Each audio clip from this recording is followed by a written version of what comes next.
Pierwszego dnia po wylądowaniu w stolicy Peru miałem wrażenie, że jestem w Miami, Barcelonie albo Madrycie. Jednak przez 10 dni wszyscy poznani Peruwiańczycy robili wiele, aby wyprowadzić mnie z tego błędu, opowiadając mnóstwo złego na temat swojego własnego miasta. Postanowiłem to sprawdzić. Zapraszam więc na film pokazujący dwie strony medalu. Począwszy od najpiękniejszych i bogatych stron Limy, poprzez wycieczkę na egzotyczne i pustynne okolice, kończąc na samotnej wędrówce przez jej najniebezpieczniejsze dzielnice. Bienvenidos a Peru! Witamy w Peru, mój 51. kraj świata. Trochę się zebrało, a przez wiele lat w ogóle nie podróżowałem, nie musiałem powstrzymać swoją pasję przez to, że podczas pandemii, tak naprawdę podczas pandemii, ja miałem 4 pogrzeby na raka w rodzinie i postanowiłem wtedy zmienić swoje życie totalnie. Odszedłem z korporacji i postanowiłem sam budować swój własny biznes w zupełnie innej branży. A naprawdę byłem dobry w tym, co robiłem i mogłem tam zostać i zarabiać sobie te kilkadziesiąt tysięcy miesięcznie, naprawdę. Ale postanowiłem, że życie jest zbyt krótkie, żeby je marnować na coś, czego się nie kocha. I oto jestem tu. Jestem w Peru. Przyjechałem wczoraj, spędziłem tutaj wczoraj cały dzień. Bez kamery, musiałem się trochę wychillować, odpocząć, trochę popracować. Miasto bardzo się różni od tego, co widziałem w Kolumbii. Przyleciałem z Kartageny, w której było 42 stopnie odczuwalne. Więc jak o 22 wychodziłem do sklepu po wodę i jakieś podstawowe rzeczy spożywcze, to wracałem już cały mokry po 5 minutach. Cały mokry. Tutaj jest 20 stopni i tutaj jest 20 stopni przez cały rok. Więc to jest kolejne miasto, w którym mógłbym żyć. A więc tak, Lima, stolica i największe miasto Peru. 11,3 miliona ludzi, źródło Wikipedia. Wyobraźcie sobie, że to jest Warszawa razy 5 w zasadzie, bo licząc realnie Warszawa ma pewnie około 2 milionów, czyli Warszawa razy 5-6 nawet, nie? I tak na pierwszy rzut oka miasto bardzo mi przypomina Madryt. Jest naprawdę dosyć czysto, relatywnie bezpiecznie w tych dzielnicach centralnych. Nie jest tak jak w Medellin, że na przykład centrum jest najbardziej niebezpieczne. Tutaj najbardziej niebezpieczne są przedmieścia. No i oczywiście, jak to ja, musiałem zapytać, gdzie jest najbardziej niebezpiecznie, gdzie może pójść jakiś wariat, który chciałby odwiedzić najbardziej niebezpieczne miejsca w Peru. I oczywiście tam pójdę. A ta dzielnica nazywa się San Juan de Lurigancho. Pytałem niezależnie około 5 osób, wszyscy wskazali właśnie tą dzielnicę. Dojeżdża tam metro, więc oczywiście zamierzam się wybrać tym metrem i dojechać do tej ostatniej stacji. Jak to się skończy? Zobaczymy. Ale oczywiście to zrobię. Wszystkich tych, którzy nie widzieli, jak eksplorujemy trudne dzielnice Kolumbii z Marcinem, zapraszam do poprzednich odcinków. Ale tutaj będę to robił solo. A jestem obecnie w dzielnicy Barranco. To jest taka dzielnica nie najlepsza, nie najgorsza, taka średnio lepsza, powiedzmy. Jest, kurczę, no naprawdę, jest spoko, no jak na w porównaniu z Kolumbią i niektórymi miejscami, nawet kurde Filipin, czy ten jest naprawdę, jest ok, jest spokojnie. Jest dzisiaj święto, więc jest dużo mniejszy ruch, mam nadzieję, bo wczoraj troszeczkę przypominało mi to, kurde, korki Manili czy Bangkoku. To, co się rzuca na pierwszy rzut oka w Peru i na pierwszy rzut ucha, dosłownie każdy Peruańczyk mówi: zajebiście, że jesteś, musisz spróbować naszej kuchni, jest najlepsza na świecie. Ja mówię, o co im kurde chodzi? Każdy Peruwiańczyk mówi: oj, będziesz uwielbiał kuchnię. Fakt, byłem kiedyś w peruwiańskiej knajpie w Wilnie na Litwie i naprawdę było super. Ale o co im tak naprawdę chodzi? No i wczoraj poszedłem na kolację z piękną panią dr Pilar, którą zobaczycie w tym odcinku później. No i naprawdę spróbowałem takich rzeczy i moja obiektywna opinia, wydawało mi się, że naprawdę z ręką na sercu, wydawało mi się, że oni dodają jakiś ekstazy i jakichś narkotyków do drinków, bo wszystko mi smakowało lepiej niż w Tajlandii, a rzadko to się zdarza. Rzadko to się naprawdę zdarza, że coś smakuje lepiej niż w Tajlandii albo w Polsce. Jeszcze to było w takim miejscu pełnym świateł, bo było Halloween. Wszystko wyglądało tak, jakbym, kurczę, się przeniósł. No naprawdę, myślałem, że oni coś dodają do drinków. A może tak jest. Ale polecam ten bar, bo ten bar nazywa się Ayahuasca. A ci z was, którzy wiedzą, co to jest ayahuasca, no to właśnie, ayahuasca jest totalnym odlotem i powrotem do głębi siebie, więc może coś tam jest. Niemniej jednak knajpę polecam. Ci z was, którzy nie wiedzą, ja nie zatrzymuję się w hostelach, bo ja pracuję online, więc ja muszę mieć troszeczkę więcej przestrzeni i szybki internet, więc zawsze się zatrzymuję w Airbnb. Budynek wygląda zajebiście, jest nowiutki, 100 zł za całe mieszkanie. za dobę. Taki apartamencik z sypialnią oddzielną, z coworkingiem, z siłownią, z basenem. No naprawdę zajebiście. Szukam takiego miejsca, które na Google złapałem, że było bardzo blisko i oferują takie lokalne specjały, które się nazywają chicharrones. O, znalazłem logo, ale nie znajduję miejsca. O, chyba jest zamknięte, bo dzisiaj święto zmarłych. A plan na Limę jest następujący. Teraz idę kilka kilometrów w kierunku tych lepszych dzielnic, żeby pokazać wam, jak kontrastowo może być w Ameryce Południowej. Wszystkie te kurde barrios, wszystkie te niebezpieczne getta, te, które zobaczycie na końcu tego odcinka, w kontraście z tym, co zobaczycie teraz. Naprawdę, chodząc tam wczoraj, bo musiałem zrobić jakieś zakupy, jeździłem Uberem, chodziłem na piechotę. Chodząc tam wczoraj, byłem pod wrażeniem, naprawdę, myślałem, że jestem w Hiszpanii, nie? Naprawdę jest tutaj świetnie. Zobaczycie, jak mogą wyglądać fajne dzielnice, jak naprawdę można sobie tutaj wygodnie żyć. A później bierzemy samochód i jedziemy poza Limę, 4 godziny na południe, pokazać wam bardzo ładne miejsca i dosyć zupełnie osobliwe, jeżeli chodzi o Peru. Miejsca, które są, powiedzmy, turystyczną perłą w koronie tych okolic. Będziemy to robić z panią dr Pilar. Po powrocie do Limy, kluczowy punkt programu, zapuszczamy się w najgorsze meliny. Więc tak, jeżeli ktoś z was jest tutaj tylko po to, żeby oglądać ładne dziewczyny, to następna część z panią doktor. A jeżeli ktoś z was jest tylko tutaj po to, żeby oglądać ładne widoki, to teraz. A jeżeli ktoś z was jest tylko tutaj po to, żeby oglądać i to, jak wystawiam się na nierozsądne niebezpieczeństwo, to będzie na końcu. A być może w tym materiale uzbiera się tyle tego, że będę musiał to podzielić na części, więc tak czy inaczej oglądajcie. I napiszcie w komentarzu tak naprawdę, co w sumie by było lepsze, nie? Czy taki 20-minutowy odcinek, który jest jedną częścią, powiedzmy, jak idę teraz, pokazuję wam dany segment tematyczny, czy taki odcinek godzinny. Oczywiście tak mówię, że Lima wygląda podobnie do Madrytu, że czuję się jak w Hiszpanii i tak dalej. No byłem w wielu melinach i byłem w wielu niebezpiecznych miejscach. Po prostu obiektywnie uważam, że tak to wygląda. Peruwiańczycy sądzą inaczej. W dobrych dzielnicach największe ryzyko Ameryki Południowej to jest wyrywanie portfeli, torebek i kamer czy telefonów z ręki na skuterach, nie? Tak jak na całym kontynencie. To jest tak naprawdę największe ryzyko. Trzeba mieć po prostu oczy dookoła głowy, więc ja wiem, że każdy widz lubi mieć kontakt wzrokowy, ale tutaj moje oczy będą zawsze w tych krajach wędrują dookoła i trzeba być po prostu sytuacyjnie obecny dookoła, nie? No i zobaczcie, apartamentowce, palmy, a dzielnica nie najlepsza, nie? Najlepszą dzielnicą i najbardziej prestiżową w Limie jest dzielnica Miraflores, ta, do której idziemy. Apartamentowce, palemki, czyściutko, relatywnie bezpiecznie. Już się dowiedziałem, ile kosztuje wynajęcie apartamentu w takim miejscu, dokładnie w tej okolicy. $700–800 za miesiąc. 2 pokoje, około 50 metrów, czyli one bedroom apartment, nie? No, zdecydowanie taniej niż w Warszawie, nie? Jeżeli miałbym to porównać do Kolumbii, Kolumbia jest zajebistym krajem, ale tam tylko niektóre dzielnice tak wyglądają, niektóre, nie? A tutaj naprawdę już troszeczkę kilometrów pokonałem wczoraj i jest bardzo duży obszar, który wygląda super, nie? Jeżeli ktoś nie musi się zapuszczać w jakieś, kurcze, przedmieścia, to można sobie tutaj naprawdę, kurczę, wygodnie i fajnie żyć, nie? O, Politechnika Limańska. Zobaczcie. Dobra, przebijamy się tutaj na nielegalu. Ten ruch święto w porównaniu z tym, co się działo wczoraj, to jest po prostu niebo a ziemia, nie? To puste ulice. Puste ulice w Ameryce Południowej. Nie wiem, jak wy macie, ale mój tata świętej pamięci urodził się w Gdyni, mieście nadmorskim, czyli w połowie mam korzenie stamtąd. Palmy i morze i plaża na mnie działa totalnie uspokajająco. Widok morza, to ja staję się łagodny jak baranek, nie? Odchodzą troski, stresy i tak dalej. I tutaj, zobaczcie, z tamtej strony mamy tu palmy, mamy tutaj drogę, a tam na samym końcu już widać morze. I zobaczcie, jak wygląda ta Politechnika. Mieszkać sobie w takim apartamentowcu albo w takim za $700 nie jest źle. Oczywiście ja to sobie tak gadam, nie? Bo przez 4 lata siedziałem w domu po to, żeby teraz móc podróżować i pracować sobie zdalnie. Oczywiście to jest fajne, tylko że średnie... Oczywiście jest fajne mieszkanie sobie w takim miejscu za taką kwotę w porównaniu z Polską, jeżeli się zarabia w Europie.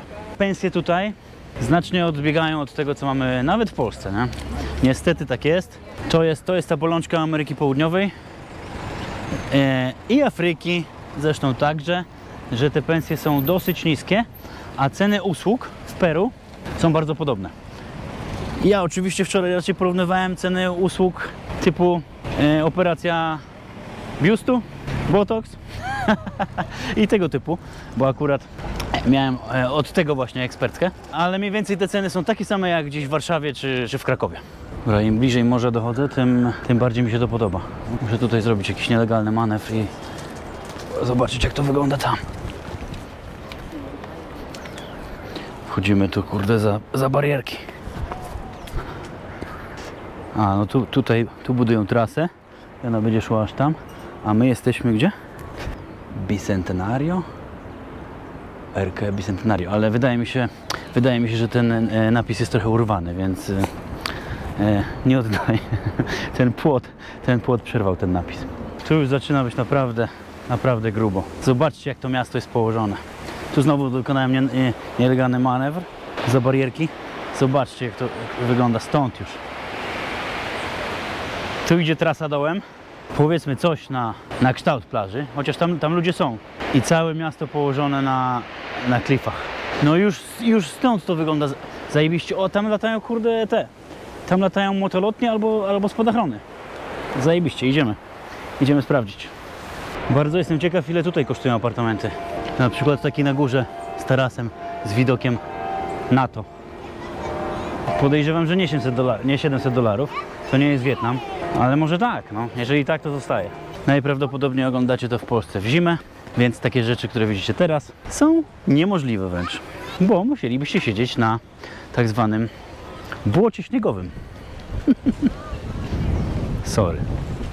To, co się też rzuca tutaj w oczy, to jest to, że ci ludzie są tacy, bardziej się wydają zdystansowani, nie? Uśmiechają się, ale nikt nie zaczepia, nie zagaduje na razie. I to, co jest na pewno, co jest pewniakiem, to raczej jestem jednym z najwyższych ludzi w mieście. A mam 1,85 m o butach. Peru, Filipiny, Wietnam, Nigeria to są kraje, które mają najniższy średni poziom wzrostu mieszkańców. Ktoś może zapytać, skąd ja w tej pieprzonej statystyce wziąłem Nigerię. No cóż, tamci panowie są podobno duzi, ale gdzie indziej. O Boże. Chyba to była miłość prawie od pierwszego wejrzenia, tylko to wejrzenie było bardzo krótkie. W miejscu, do którego doszedłem w obecnej chwili, nie uważam, że to wygląda jak Madryt, tylko lepiej. Bardziej to przypomina jakąś Barcelonę. Jak to jest wszystko zadbane i ładne. Nie ma możliwości zejścia tam na dół zbyt blisko, kurczę, trzeba zapierdzielać kilka kilometrów. Ale oczywiście tam pójdę i prawdopodobnie to jest idealny moment, żeby zrobić małe cięcie i pokazać wam troszeczkę z drona.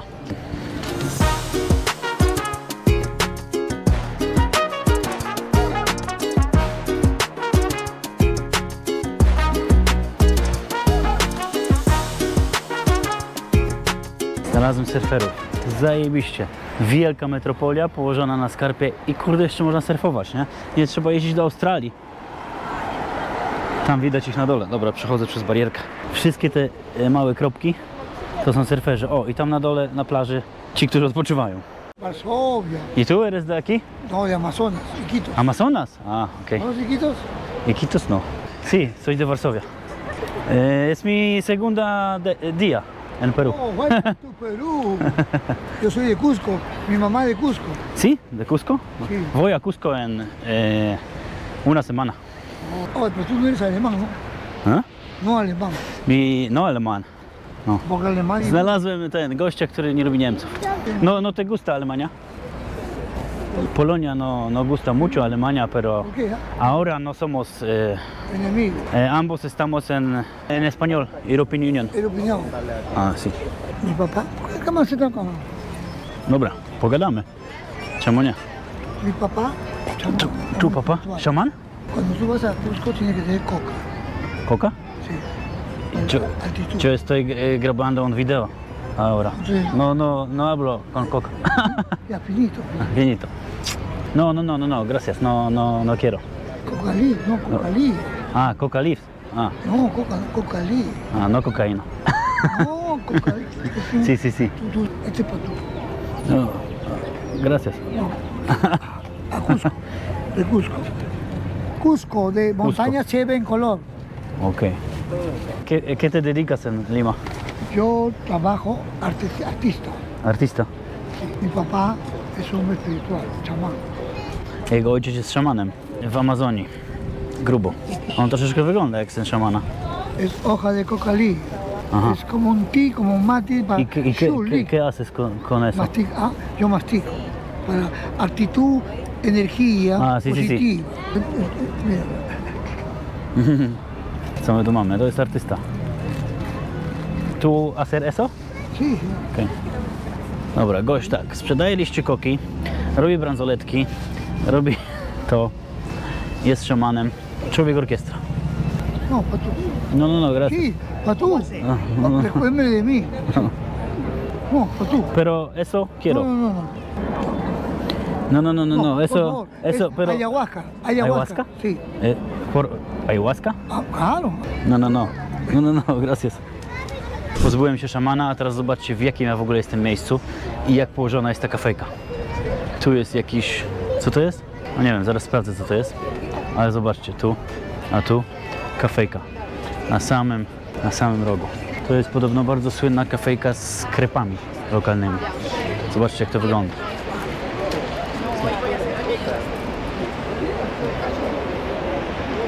No położenie 10 na 10. Ja myślałem, że Kama Sutra pochodzi z Indii. No dobra, przesadziłem z tą Kama Sutrą. Oni po prostu leżą i się całują. A jest to tak zwany park miłości i pomnik miłości. Bardzo dobrze. Nie ma tam stosunków seksualnych, za bardzo się rozpędziłem. Nie wiem, skąd oni wszyscy dowiedzieli, że tu będę i jak oni wiedzieli, to przyszli akurat. No? Dobra, dotarłem do tego miejsca, które widzieliśmy z daleka, spadochrony i skoki z klifów. No zdecydowanie mnie to ciekawi. O co tu chodzi? Kurde, akurat one się rozwijają właśnie. Oni skaczą z tego klifu? Dobra, no muszę tam wejść i sprawdzić, o co tu chodzi. Akurat się zawijają, więc nie zobaczę nikogo. O, jest jeden. Mamy jednego. A że ja jestem, to ja od razu bym chciał spróbować coś takiego, ale pewnie bym się zabił, nie? No puedo entrar? Okej. Dobra, wyganiają mnie, ale i tak będę filmował. On chyba nie będzie skakał, tylko on się uczy balansu. Oni się pewnie godzinami uczą najpierw zanim skoczą, nie? Ja bym pewnie bardzo szybko skończył na tej skarpie. Dalej się uczy.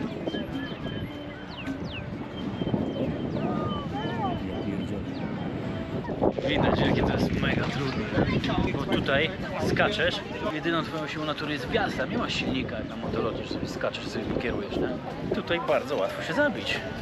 Ale powiem wam to, co jest zadziwiające tutaj. Ludzie są tacy spokojni, nie zaczepiają, nie mają jakichś bojowych min, kurde, lekko się uśmiechają, są zaciekawieni, co ja tu robię, ale to jest zupełnie co innego niż w Kolumbii. Tam od razu było o, YouTube. A tutaj jest, kurczę, taki spokój, bardziej trochę nieśmiałości nawet, że tak powiem. Przychodzą sobie po prostu w zajebiste miejsce i idą oglądać taki zachód słońca. No i witamy 300 km na południe od Limy. 4 godziny drogi od Limy jest miasto Ica, w którym się właśnie znajduję. Wczoraj wypożyczyłem samochód i przejechaliśmy w nocy, jadąc, tak żeby móc się obudzić z samego rana tutaj w tej miejscowości, żeby móc ją pokazać od samego rana i pokazać wam całą drogę z południa na północ do Limy, jak to wygląda, ponieważ to będzie droga przez pustynię, droga przez pustkowia, droga przez miejsca, w których nie wolno mieszkać, bo jest zabronione. Opowiem wam później dlaczego. A tutaj, w tej miejscowości, w zasadzie obok niej, obok miejscowości Ica, jest taki lokalny cud natury. Zobaczycie zaraz, o co chodzi, który bardzo warto pokazać. Zatrzymaliśmy się na noc, przyjechaliśmy w nocy, zatrzymaliśmy się na noc w takim hoteliku, zupełnie nowy, czyściutki, za jakieś 120 zł za pokój dwuosobowy, więc bardzo dobra cena. To jest wypożyczony samochód, więc ruszamy do miejsca, które chcemy wam pokazać. Jesteśmy teraz na przedmieściach, to nie wygląda to zbyt zachęcająco, zresztą to jest bardzo małe miasto Ameryki Południowej, więc te małe miasta nie wyglądają generalnie zbyt zachęcająco. Co jest ciekawe, poruszanie się w Peru czy w Kolumbii samochodem, no wymaga nieco więcej ostrożności. Na przykład przed takimi przejściami są garby, kompletnie w żaden sposób nieoznaczone. Ruch jest totalnie chaotyczny, ale wydaje mi się, że i tak jest dużo spokojniej niż w Azji. Jeżeli ktoś był na Filipinach czy w Wietnamie, ale w miastach typu Lima, tych ogromnych, no jest po prostu ciągła walka o pole position. No tak, właśnie mnie prawie staranowała ciężarówka, więc trochę przesadziłem. Więc eksperymenty z wypożyczaniem samochodu i jazdą na własną rękę w Ameryce Południowej polecam raczej osobom, które prawo jazdy mają dosyć długo i jeszcze jeździły w czasach, gdzie w Polsce było bardziej dziko. No to tak 10 lat plus to prawko. Ale jak jesteście odważni, to śmiało. O, a tutaj widzicie znane z Azji Południowo-Wschodniej i z Indii tuk-tuki. ¿Cómo se llama esto en español? ¿Huacachina? No. No, este coche. Taxi cholo. ¿Cómo? Taxi cholo. Catsicholo? Ajá. Catsicholo. Datsicholo? Sí. Jest taki bardziej zamknięty Same niż ten. tuk-tuk, no? Same like tuk-tuk, si. Widzimy się na miejscu za jakieś 10 minut. Jesteśmy. Miejsce nazywa się Huacachina. Saying it good? Huacachina? Yes, Huacachina. Huacachina. Jest to oaza pośrodku pustyni. You know what is the legend of it? How it appeared? No, I don't know. There was an Inca girl who came to wash herself with a mirror, and like a hunter from Spain or like a conquistador, a hunter came from the back of her, and she got scared, and she disappeared, and the mirror splashed into this lake, and the legend says she still believes as a siren in this lake. You knew this? Yeah. Ja przyjeżdżam do Peru opowiadać im ich lokalne legendy, nie? I come to Peru to tell you your own legends. Mamy tutaj jezioro i dookoła niego oazę i malutką wioskę, w której mieszka na stałe około 100 mieszkańców. I jest to miejsce dosyć mocno turystyczne wśród Peruwiańczyków głównie, bo to jest zaledwie 4 godziny drogi od Limy i miejsce totalnie różne, kompletnie różniące się od tego wielkiego miasta i bardzo dużo Peruwiańczyków tu przyjeżdża. Cudzoziemców także, ale głównie Peruwiańczycy. Nie ma tutaj za dużo ludzi, zobaczcie jak tutaj jest spokojnie. A dookoła wydmy i pustynia. Czyli tak jakby to jest taka niecka pośrodku pustyni z jeziorkiem, oazą. Są nawet rowerki wodne, zobaczcie. Są nawet rowerki wodne. Bardzo ładnie. Można tutaj sobie wziąć jakiś hostel tutaj wewnątrz tej oazy, ale one są jakieś 3-4 razy droższe niż te w mieście, czyli 5 km stąd, tam gdzie my spędziliśmy noc. Atrakcje, jakie można tutaj spróbować, to jest właśnie jazda takimi małymi jeepami po pustyni, sandboarding, którego zaraz spróbujemy, no i zwiedzanie tych wydm, na co się zaraz wybieramy. W Limie jest cały czas 20 stopni, tutaj jest 26, ale słońce tak przypieka, jak to na pustyni, więc chyba musimy się jakoś posmarować. Hola, amigo. Hola amigo, buenos días. I można sobie dzień zacząć od kawki w takim miejscu.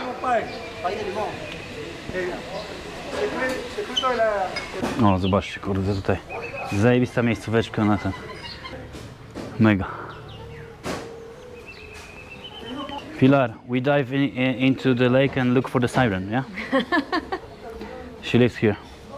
It looks very peaceful. It's so quiet. I kurde, myślałem, że naprawdę będzie dużo turystów, a jest kurde pusto. Takie rzeczy ja lubię. Chicos, para que se hidrate se laven por la arena, recuerden. Niezależnie czy bierzecie sobie jakąś zorganizowaną wycieczkę w malutkiej grupie, czy indywidualną, czy sami sobie wynajmujecie jakiś pojazd, musicie zapłacić tutaj 3 soles, czyli około 3 zł za wstęp do tego parku narodowego. Nie? Tutaj. Conserve sus tiquecitos. Gracias. Gracias. We made 7 steps and we are already tired. Musimy dojść tam na samą górę i tam są te terenowe jeepy. Tam wylądowało UFO. Cholera wie co to jest. Panie z Limy, o, potrzebują holowania. Ja niedługo też będę potrzebował holowania, więc ja się z nich nie śmieję. Można tutaj wziąć sobie, nie trzeba nic wykupować. Płacicie 3 zł i sobie po prostu chodzicie, nie? Tak jak oni. I możecie tak sobie chodzić do woli, no. Aż zaczniecie widzieć źródła wody, które nie istnieją. To się nazywa fatamorgana. Ale lepiej jest dojść do tych jeepów i skorzystać, nie wypluwając wątroby. Oczywiście, jak to ja, na pustynię ubrałem się na czarno. Zobaczcie, cała czarna koszulka, czarne buty, czarne shorty. Geniusz. Ale na brak witaminy D na pewno nie można tutaj narzekać. Dotarliśmy na miejsce. Esto jest? A, to ten jest. Złoto, na złoto. Nie ma radia, nie będzie muzyki, będzie tylko adrenalina. Solo adrenalina, no muzyka. Jesteśmy na pustyni, więc potrzebujemy coś takiego. Możecie to kupić przy samym wejściu za grosze. Ja mam takie w barwach Peru. ¿Listo? Listo.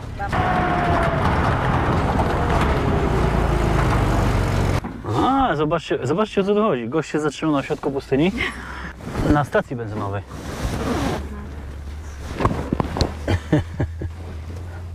Zobaczcie, stacja benzynowa na tym.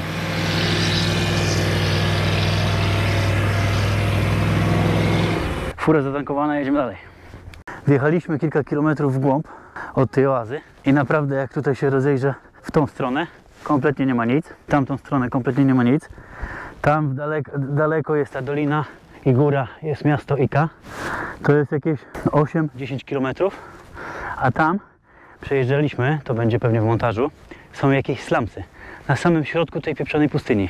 Ja nie wiem jak ludzie tam żyją. Dobra, sprawdźmy co jest dalej. No dobra, to próbujemy nowego sportu. Snowboardu na piasku, czyli piaskoboardu. Czyli sandboard. Oczywiście tak jak się powinno być, no, najpierw idziemy na oślą łączkę.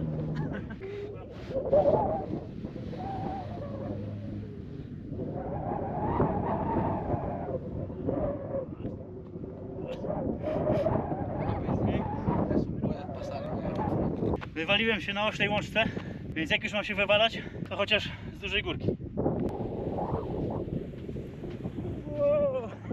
Ostatnia próba, bo już więcej razy nie dam rady wejść pod górę.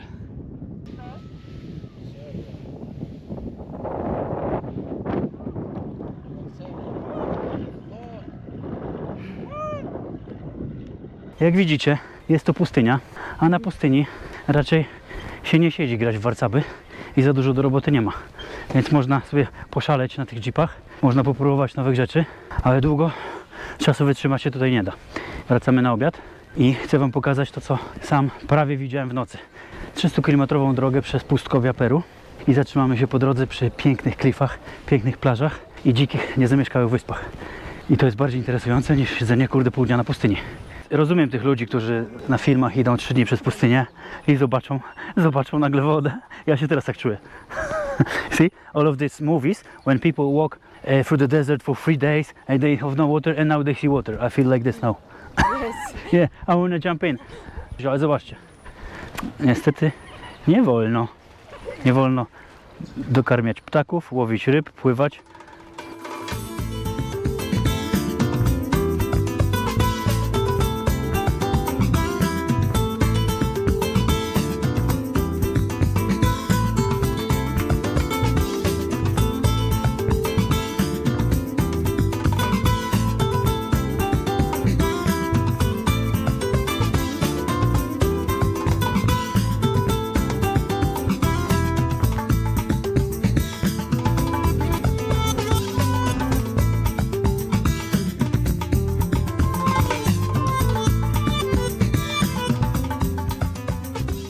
No i dojechaliśmy przez pustynię do urokliwego miasteczka Paracas, położonego nad samym Oceanem Spokojnym, pomiędzy pustynią a Oceanem Spokojnym na wybrzeżu.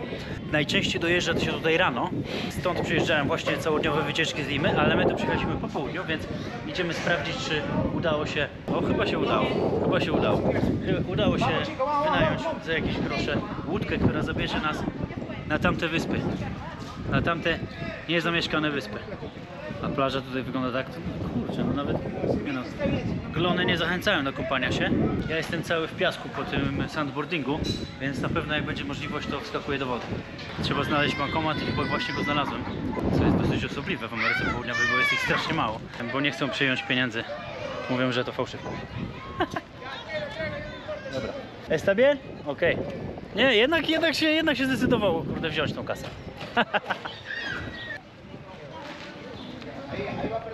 Llévalo. Corre. Co oni nas tak poganiają? Why so fast? Why so fast? Because they go. A, okej. Zdążyliśmy na ostatnią chwilę i oni tam każą nam tam biec.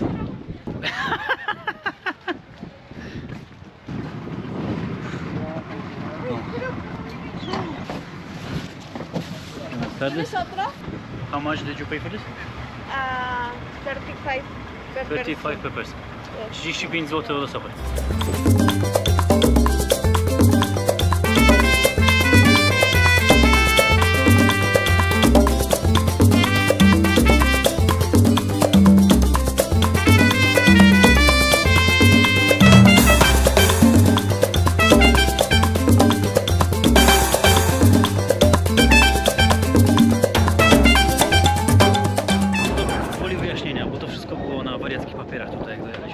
Bo dojechaliśmy dosyć późno. Normalny punkt programu wszystkich wycieczek dziennych z Limy, które ewentualnie możecie sobie wykupić za jakieś 100-150 zł od osoby, w zależności od standardu. Wygląda tak, że wyjeżdżacie z Limy, przyjeżdżacie do tej miejscowości, Paracas, dostajecie wycieczkę taką łodzią i płyniecie na takie niezamieszkałe wyspy zwane Pajeras. Niestety teraz one są niedostępne w danym momencie. Nie wiem, czy to wynika z pory dnia, czy z pory tygodnia, bo tam są jakieś lokalne morze piaskowe. A jesteśmy na pustyni, więc to jest niemożliwe. Następnie z tej wycieczki macie możliwość, autokar was zabiera i jedziecie do Huacachina. Am I saying it right? Huacachina. Tam, gdzie byliśmy na początku. A my robimy wszystko odwrotnie, no bo ja wypożyczyłem samochód i jechaliśmy przez całą noc po to, żeby się tam obudzić i zacząć rano kawkę z widokiem i zrobić wszystko po swojemu, tak jak chcemy. Dlatego przyjechaliśmy tutaj później i mieliśmy możliwość tylko przepłynąć łódką w okolicy, popatrzeć na te kutry, wraki i obejrzeć faunę i florę, od czego nie jestem specjalistą, no ale dla każdego coś miłego. To jest po prostu taka rozbudowana wioska piracka z kilkoma luksusowymi hotelami, no a reszta to tak typowo peruwiańsko. I generalnie jest to wioska rybacka, słynie z tego, że w ogóle w Peru jedzenie jest zajebiste. A ta wioska słynie z tego, że owoce morza i wszystko, wszystko co jesteście w stanie wyłowić z morza, czyli ¿cómo se llama? Ceviche? Ceviche.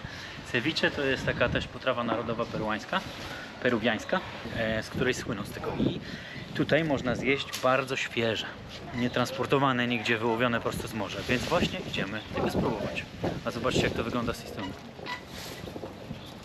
Spokojnie, kurde, nie ma turystów. Jesteśmy jakieś 3 godziny drogi od Limy na południe. To jest właśnie to, o czym mówię, nie? Lokalna peruwiańska kuchnia. What is that? ¿Qué es esto? This is Texas. This is from here. ¿Pecana? It's pecan with caramel. A, czyli to są orzechy pekan z karmelem. Jakaś lokalna. Jezu, ale to jest dobre. Bardzo jest ciekawe to, co powiedziała tam pani przed chwilą w restauracji. Powiedziała, proszę, to jest menu. Jeżeli wam nie będzie smakowało, to nie płacicie. Pierwszy raz coś takiego słyszę tutaj. Nie wiem, czy kiedykolwiek w Polsce coś takiego słyszałem. W Polsce by to nie przeszło. To jest taki narodowy napój peruański, zwany pisco. Likier z pisco. Pisco to jest takie, pisco jest como brandy. Yes. Si. Pisco to jest takie brandy jakby peruańskie, nie? Jedna rzecz jest tutaj zdumiewająca. Gdziekolwiek byście nie jedli w Peru, generalnie czy to jest mała knajpka, gdzie możecie zjeść za 5 zł, czy bardzo droga knajpa, gdzie zjecie za 200 zł, i naprawdę jest wszędzie dobrze, nie? Naprawdę wszędzie jest dobre. Nawet na takich małych stoliczkach, jakie widzicie czasami, kurczę, nie wiem, u vlogerów, którzy podróżują po Tajlandii, która jest moim krajem numer 1 na świecie. Jak widzicie takie małe street foody z małymi taborecikami, tutaj też takie są w tych takich biedniejszych dzielnicach i tam też jest dobre jedzenie, nie? Jedzenie w Peru naprawdę jest niesamowicie i dorasta do swojej legendy, co ja bardzo rzadko przyznaję, bardzo rzadko jestem pod wrażeniem. Naprawdę tak jest, nie? Więc spróbujmy tych lokalnych przysmaków nadmorskich teraz. No, wróciliśmy do tej knajpy, w której pani powiedziała, że jak nam nie będzie smakowało, to nie płacimy, więc zobaczmy, czy mają z czego być tacy pewni siebie. To co widzicie tutaj, to jest ceviche. Ceviche z białej ryby i chicharrón de pescado, czyli taki chicharrón z ryby, z tak zwanej ryby. O, a tu jest kotek, który bardzo też lubi to. Widać, że to jest dobre jedzenie, nie? A przy okazji też przeszedłem się kawałek, to bardzo jest skromna knajpa, ale przeszedłem kawałek do toalety i kuchnia wręcz błyszczy, więc wszystko jest idealnie czyste, więc naprawdę tutaj jest, kurde, zdrowo i fajnie, nie? A teraz będziemy tego próbować. Bo koty uwielbiają rybę, nie? Cats love fish, nie? Koty uwielbiają ryby, więc tak to jest.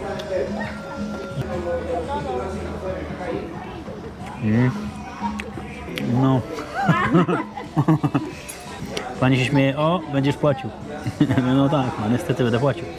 Przyszło kolejne peruwiańskie danie. ¿Cómo se llama? Se llama pollo saltado. Wersją z wołowiną jest lomo saltado. Lomo saltado jest con beef, ¿sí? Yes. I to jest po prostu kurczak, który bardzo przypomina tajskie danie, ale jest mega. Zupełnie inny poziom, kurde, kuchni. Biję pokłony. Pierwsze miejsce ex aequo z Tajlandią. Znalazłem coś specjalnego. What is that? Pisco. Strawberry pisco. Strawberry pisco. To słynne peruwiańskie brandy w wersji truskawkowej. Do picia bezpośrednio z... Widzieliście z czego?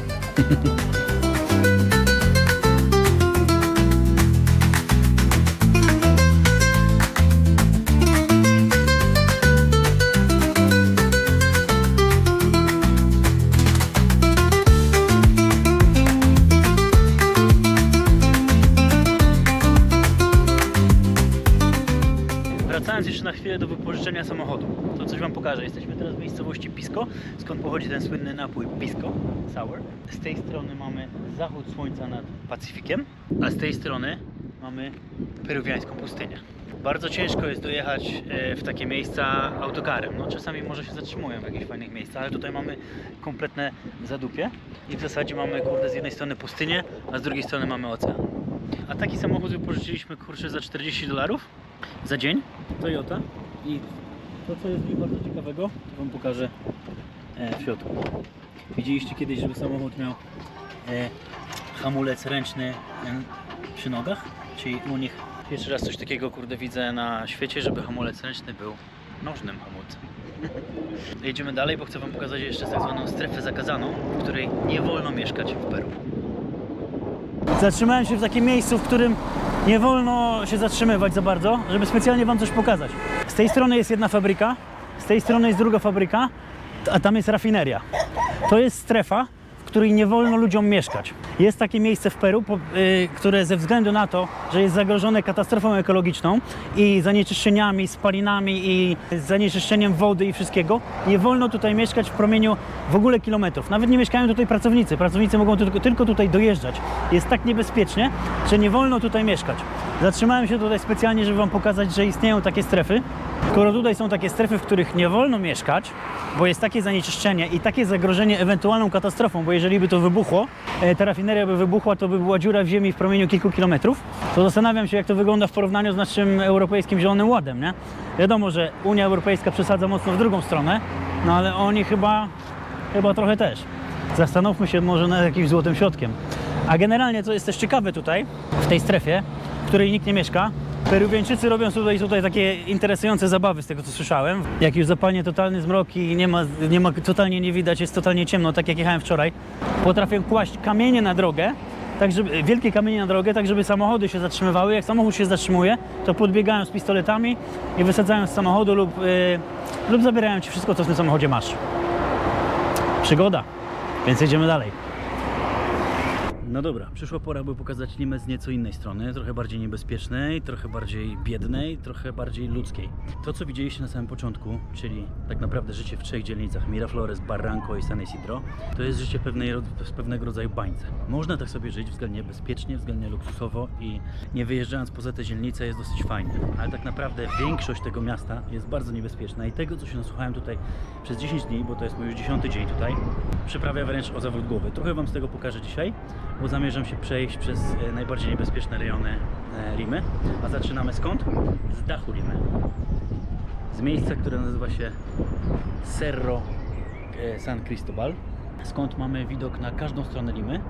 Oczywiście, tak jak w Ameryce Południowej, wszystkie dzielnice najbiedniejsze są położone na wzgórzach i daleko od miasta.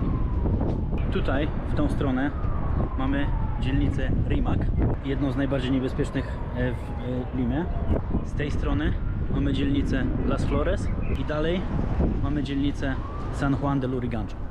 Gdy pytałem, jakie są najbardziej niebezpieczne dzielnice w Limie, w zasadzie każdy odpowiada mi tak samo. Właśnie te okolice, w których tutaj jest. Dookoła tej góry, na której się znajduję, z której zamierzam zejść na piechotę. Wjechałem tutaj Uberem, nie było łatwo znaleźć Ubera, ponieważ około troszeczkę pukali się w głowę, jak powiedziałem, że chcę tutaj jechać. Gdy w końcu jakiegoś znalazłem, 4 razy się pytał, czy naprawdę mam je tutaj zostawiać, czy chcę schodzić tędy na piechotę. Zobaczcie, jak to wygląda stąd.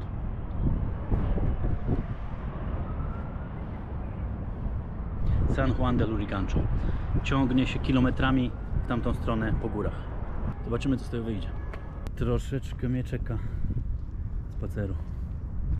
No naprawdę z góry to wygląda...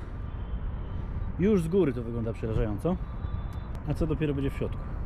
O, tu mamy boisko. No i bardzo dobrze. Boiska powinny być, kurde, w nawet najgorszych, najbardziej niebezpiecznych dzielnicach. Widzicie tutaj, że wszędzie dookoła jest tak samo. Po prostu dookoła tej góry takie totalne jakby slumsy, biedne dzielnice, ale bardzo często w tych biednych dzielnicach mieszkają bardzo sympatyczni ludzie. Oczywiście przemieszani ze złodziejami. Przeciętni Peruwiańczycy z klasy średniej, oni są przerażeni w ogóle taką myślą, żeby się tutaj pojawić. Oni, którzy tutaj mieszkają całe życie. A co dopiero białe mordy jak ja. No ale okej. Oczywiście nie będę szedł drogą cały czas, ale muszę przejść kawałek drogą, żeby dojść do schodów. Do schodów, po których będzie zejście jak po ścianie. Pewnie jakieś 15 minut, aż dojdę do budynków mieszkalnych, gdzie będzie dosyć ciekawie. Psy tutaj nie wyglądają zbyt przyjaźnie. Z psami to jest tak, że nie można im pokazać, że się ich boimy. Stąd doskonale widać, jak ogromne jest to miasto. 12 milionów ludzi obecnie. Zobaczcie, w każdą stronę, a to jest tak jakby tylko ćwierć obrotu koła. Tam na samym końcu, gdzie widzicie, tam jest morze i te wysokie budynki, są te najbezpieczniejsze dzielnice. Stąd to jest jakieś 8-10 km w linii prostej i jest to przepaść cywilizacyjna. Dlatego postanowiłem tu wjechać na górę i schodzić stąd, zamiast tu wejść, bo chyba umarłbym w połowie drogi. Moje kolana na tym wyjeździe dostają tak w kość, a czeka mnie kolejna operacja. Kolejna rekonstrukcja więzadła w kolanie. Sport po zdrowiu. Idziemy dokładnie tam. Widzicie, gdzie te budynki? Idziemy tam. I muszę przejść przez całą dzielnicę, aby dojść tam do rzeki. Te schody wyglądają bardzo cywilizowanie, aczkolwiek nie ma tu ani jednej osoby. Nie ma tu ani jednej osoby oprócz mnie. No i problem polega na tym, że jeżeli gdzieś nie ma nikogo, nawet lokalnych, peruwiańskich czy limańskich, czyli turystów z Limy, z tego miasta, co to oznacza? Że po prostu tu się nie chodzi. A jest sobota. Jest sobota po południu, więc teoretycznie dzień, w którym no, chodzi się zwiedzać. Chodzi się na punkty widokowe typu ten, bo to jest najwyższy punkt w całej Limie. I tam na górze nikogo nie było. Tylko te panie, które miały te mikrostragany. No i jeszcze parę historii, jakich się nasłuchałem od znajomych przez te 10 dni tutaj. Ja nie lubię tak podróżować bardzo szybko. Poza tym w ciągu dnia często pracuję. Lubię poznawać pewne miejsca dosyć dobrze. I czekałem tydzień czasu, zanim tutaj przyszedłem, żeby się dowiedzieć jak najwięcej o tym mieście, o niebezpieczeństwach, o tym, jak wyglądają faktycznie realia życia tutaj. No i wygląda to naprawdę średnio. Codziennie są napady z bronią w ręku, w zależności od dzielni, w zależności oczywiście od pory dnia, napady z bronią w ręku.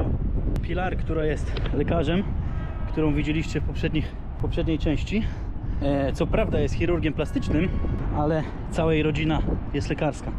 I to, co ona opowiadała, jak przychodzą, co pracują w szpitalu, jej bracia, co chwilę ktoś jest przyjmowany ze śrubokrętem w brzuchu, z jakimiś, kurczę, kastetami, kurde, powbijanymi, maczugami, maczetami. No nie jest wesoło, naprawdę. Generalnie, jeżeli chodzi o te dzielnice bardzo dobre, które są piękne. Zobaczcie, zróbmy teraz mały montaż i zobaczcie, jak wygląda statystyczne centrum handlowe u wybrzeży Limy.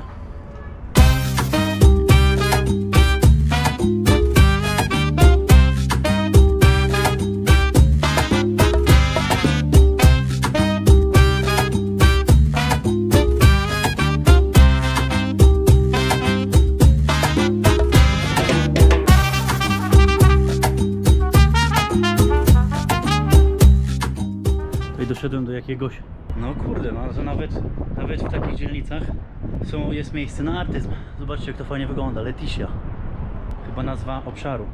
No zobaczcie, jak wygląda dach budynku. Zobaczcie, jak się żyje. wejście. Tu. Spokój, spokój. Spokój, spokój, spokój. Spokój, spokój. No jednak pokazywanie im, że się nie boję, nie wystarczy. O, nie wyszła po te psy. Mam nadzieję, że nie po to, żeby je spuścić. A te małe są najbardziej bojowe zawsze. Spokój. No, nie gryź się w kostki. No. Spokój, spokój. Nie ma z kim pogadać, tylko z psami. Właśnie się zorientowałem, że w chwili zagrożenia od psa mówiłem do niego po polsku. No. Dlatego nie zrozumiałem. Solito? Solito? To mi amigos esperan abajo. Buenos días. Bastante cuidado. Si, si. Pan mi powiedział, że mam być że mam uważać. Czemu oni zawsze pytają, czy jesteś sam? Zawsze mnie to zastanawia, czy oni pytają, czy jesteś sam. Dlatego, żeby dać znać znajomym, że jest jakiś debil biały sam, który idzie przez taką dzielnicę. Czy pytają z troski. Prawdopodobnie oba scenariusze są możliwe. A na który trafię, to chyba wszystko zależy od szczęścia. Mamy sklepik. Zajebiście. Buenos días. ¿Tienes cerveza? Sí. Sí, por favor. ¿Fría? ¿Frío? Claro. ¿Solo grande? ¿Botella? Sí. ¿Más pequeño? No. No, no, ok, ese está bien. ¿Cuántos? 6. Ok, 10 está bien. Ya. Propina para ti. Ale jest zaskakująco mało ludzi tutaj. Zaskakująco mało ludzi. Po prostu ten. O, jakieś pierwsze dziecko. Jakoś powiem wam, że takie miejsca, gdzie jest tak pusto, są bardziej przerażające niż miejsca, gdzie jest pełno, kurde, tych zakazanych mord, jakie widzieliśmy w Kolumbii.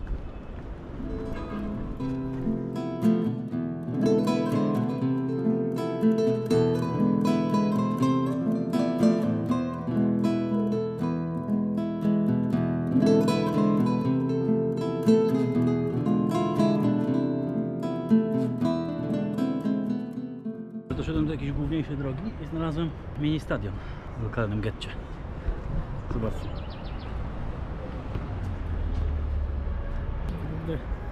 Dwóch gra, a reszta siedzi i imprezuje, no bo sobota jest, nie? Stąd, zobaczcie jak to wygląda stąd.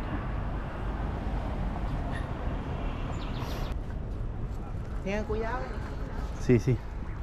Znowu pani mówi, uważaj z tą kamerą. Ale jakieś tutaj fajne te. O, niby jest napisane, że ta dzielnica jest strzeżona 24 godziny na dobę, no ale ja żadnej policji nie widziałem. Nie? Ciekawe jak oni ją strzegą, nie? Monitoringu też nie ma. Ale syf. Tu już zaczyna być więcej ludzi, więcej śmieci i od razu to czuć w powietrzu. Mam jeszcze z godzinę i potem czas na lotnisko. Dwa słowa na temat tego co usłyszałem w ciągu ostatnich dni. 2 morderstwa, jeden spalony autokar. Był napad na autokar, ktoś się opierał i spalili cały. Teraz zobaczcie stąd. Skąd szedłem. Jeszcze tutaj stąd nie widać tego krzyża. To jest jeszcze dalej, nie? Widzieliście to barrio od środka. W dzielnicy tej, w okolicy tutaj, jakieś 3 km stąd, jest też największe w Peru więzienie o zaostrzonym rygorze. Penal de San Juan del Urigancho, coś takiego. Chciałem tam podjechać, ale powiedzieli mi tutaj lokalni znajomi, że nie będzie możliwości tam podjechać, bo tam jest tak jakby strefa zamknięta. Nawet jak próbowałem postawić tam ludzika Google'a, to się nie udało, nie? Celowo zszedłem z tej góry, żeby pokazać wam tak jakby najgorszą, najtrudniej sytuowaną część społeczeństwa. Chciałem zejść na dół, żeby pokazać, że wcale nie ma takich dużych kontrastów. Zobaczcie co tu jest, jak to wygląda na dole. Wcale nie jest dużo lepiej. Po prostu w Limie jest ogromne rozwarstwienie społeczne i jednak te 95% społeczeństwa, które żyją poza tymi 3 dzielnicami, które wymieniłem na początku, czyli Miraflores, Barranco i San Isidro, żyją po prostu w takich warunkach, jak tutaj. Jest po prostu ciężko. Dlatego ja byłem na początku zachwycony tym miastem, a każda osoba, którą poznałem w ciągu ostatnich 10 dni, mówiła mi, że to nie jest fajne miasto do życia, jest niebezpiecznie, codziennie są napady, porwania dla okupu. Nie wygląda to za dobrze. Zobaczcie. W takich trudnych sytuacji, w takich momentach życia nie odechciewa im się uśmiechać, nie? A my w Polsce ciągle na wszystko narzekamy. Uważam właśnie osobiście, że w Polsce narzekanie to sport narodowy i nie powinniśmy tego robić aż tyle, ile robimy. Oczywiście pogoda nas nie rozpieszcza, szczególnie przez 6 miesięcy roku. Sytuacja ekonomiczna się poprawia, ktoś mnie kurde coś woła, ktoś coś ode mnie chce. Buenas. ¿Qué tal? Buenas tardes. Es youtuber. YouTuber. De youtubers. Sí. Ya, porque como acá somos de la directiva, siempre es bueno preguntar para qué es. A aquí? Sí. A, okej. So no hago eso. Okej. Mają jakąś wewnętrzną dyrektywę, która zakazuje kręcenia w środku, jeżeli nie zapytasz. No okej. No dobra, to ja idę. Zrobił mi zdjęcie i uprzejmie mnie wyprosił. Tak więc, drodzy Europejczycy, macie ogromne szczęście z tego, gdzie się urodziliście.